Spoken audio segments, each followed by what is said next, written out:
Alright, so I'm going to give you one polynomial like it says in the book. There are many correct answers because if we change the a value, we could have infinite polynomials that satisfy the given zeros. But I'm going to go for the simplest one where either a is 1 or a is -1. So right here I have, I've set it up. So what I'm going to do now is multiply those two. So x squared plus 4x, I'm just using distributive property. And then these combine those two as a 6x, I'll put it right here.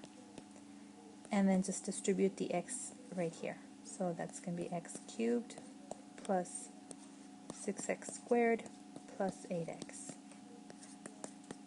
And that's the polynomial. For 69, again, it's set up already for you.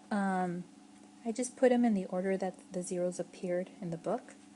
So I'll do these two first, or together, and then I'll do these together. So I have x minus 4 times x gives me x squared minus 4x. And then the x plus 3x minus 3 is x squared minus 9. So I can distribute, so I get x to the 4th minus 9x squared minus 4x to the 3rd plus 36x. So just put it in order. X to the 4th minus 4x cubed minus 9x squared plus 36x.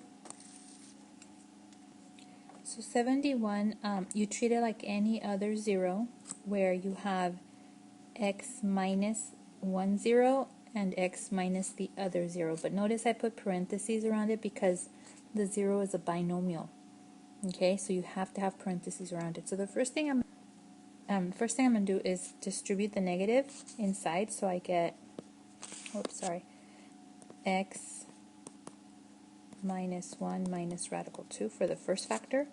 The other one is x minus 1 plus radical 2. And so since I have three terms, I can use distributive property, but what I like to do is set up like a little 3x3 grid to organize my terms, and that way I make sure I don't lose any or I don't miss any. So I'll put one factor along this side, the other factor along this side on the top, and I just multiply.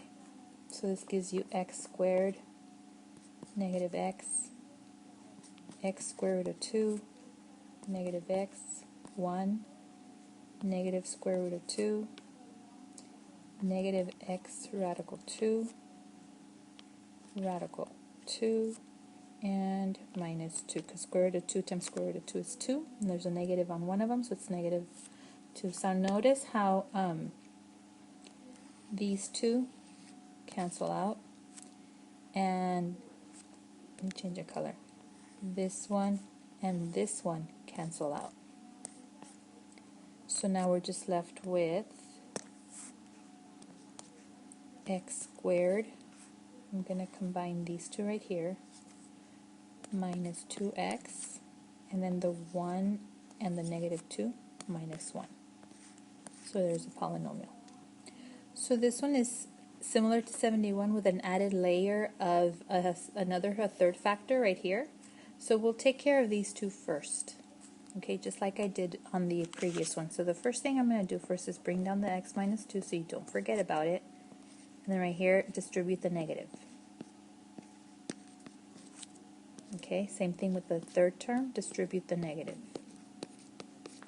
Okay, so now I'm going to make a 3x3 for the second and third terms.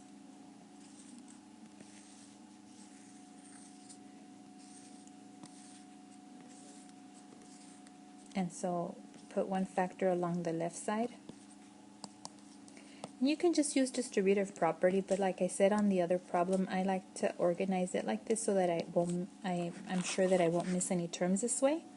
Whereas if I use distributive, I could accidentally miss something. So I just multiply. So x squared minus 2x, x radical 5, negative 2x, 4 minus 2 radical 5, negative x radical 5, negative times negative positive, 2 radical 5, and negative radical 5 times 5 is negative 5. So I've got this one and this one that cancel out.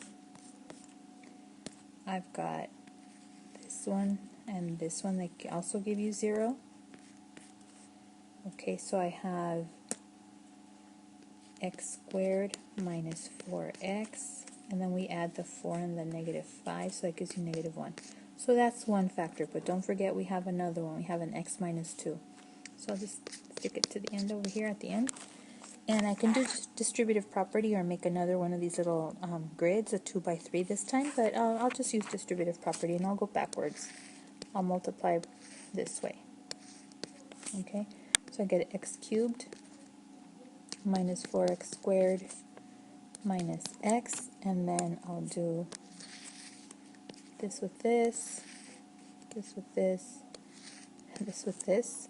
So that's going to give me negative 2x squared plus 8x plus 2. So combine your like terms and we get x cubed. We got negative 4x squared and negative 2, negative 6x squared. I've got the minus x and the plus 8x, so that's plus 7x plus 2. So there's a polynomial. Okay, so I've set up 75 with given conditions where they have negative 2 as a 0. Oops, sorry, this should be plus 2 right here. Multiplicity 2, so that's why you see the square up here.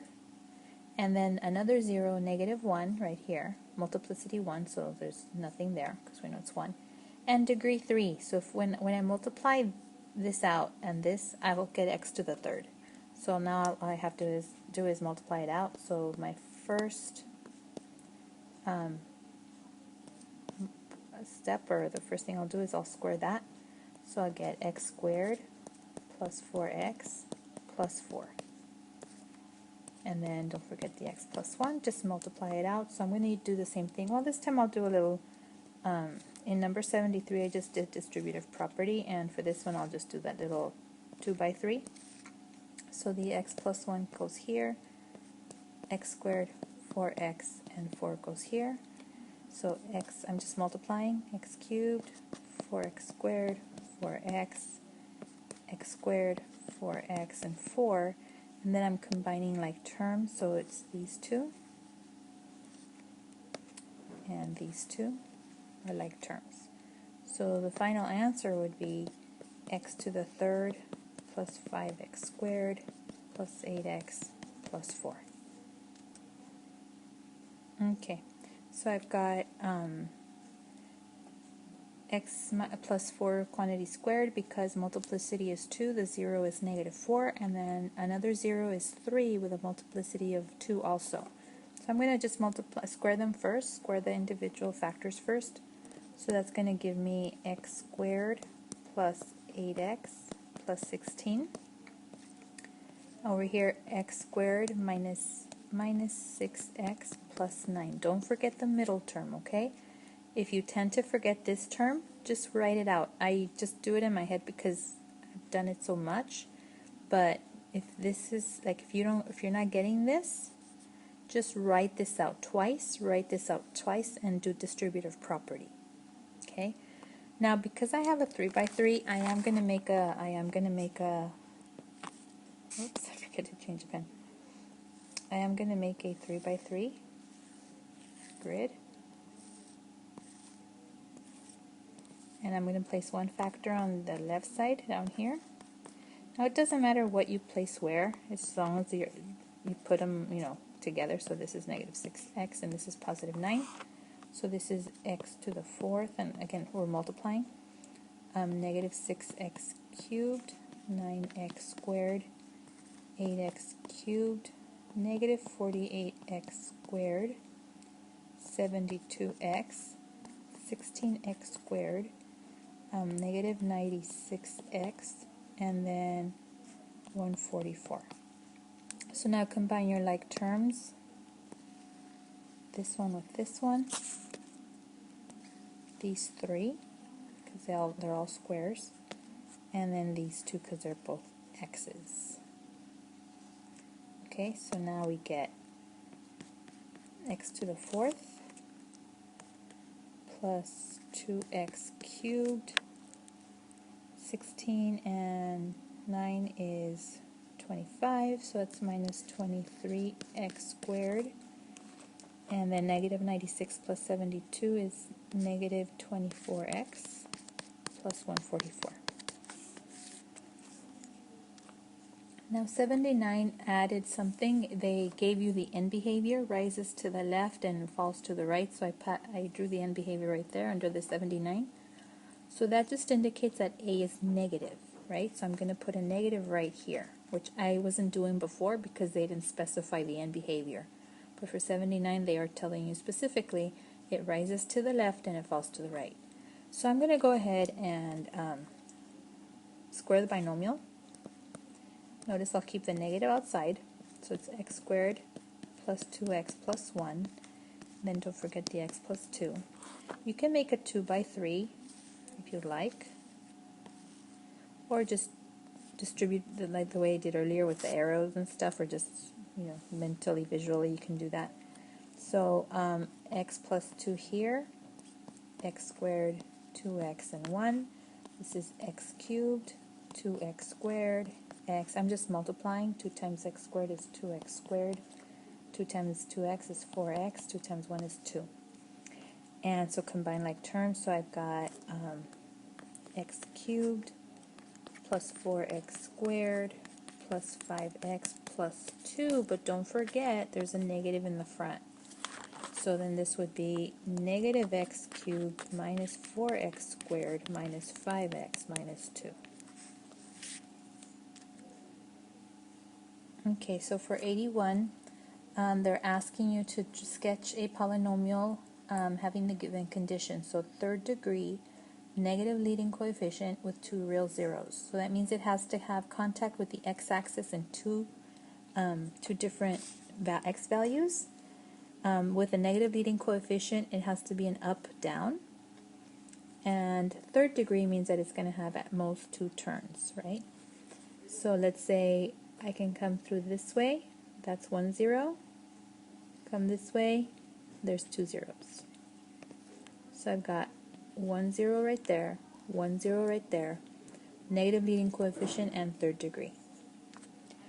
Alright, for 83, these are the conditions: a fifth degree polynomial with a positive leading coefficient and 3 real zeros. I will provide a couple of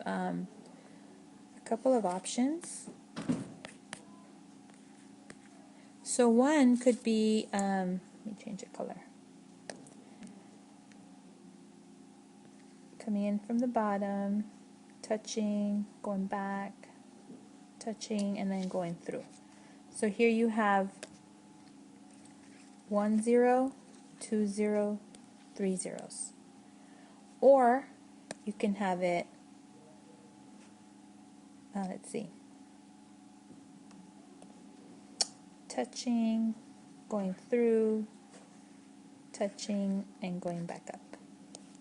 So both of those, and you could also do one where it goes through first and then the last 2 zeros are touching. That's a third option. So here's 1 0, 2 zeros, and 3 zeros. Alright, so for 85, I just went back to the previous homework and found the zeros. Okay, so I'm not going to go through all the work of factoring and all that. You've already done it. So the zeros are 0, negative 3, and positive 3. I know that this one has, again, based on what we know and just looking at your old answer, it has a down-up end behavior, and all zeros have a multiplicity of 1, so the graph crosses through the 3 zeros. And so now I'm just going to plug in a 1 or a negative or a 2 to see what I get for y. So we see here f of 1, replace your x's with 1, so you get 1 minus 9, negative 8. And then f of 2 is 2 cubed, which is 8. 8 minus 18 is negative 10. Okay, now another thing to notice here is that this function is an odd function. How do we know that? When you do the test f of negative x, So all those little things that you've learned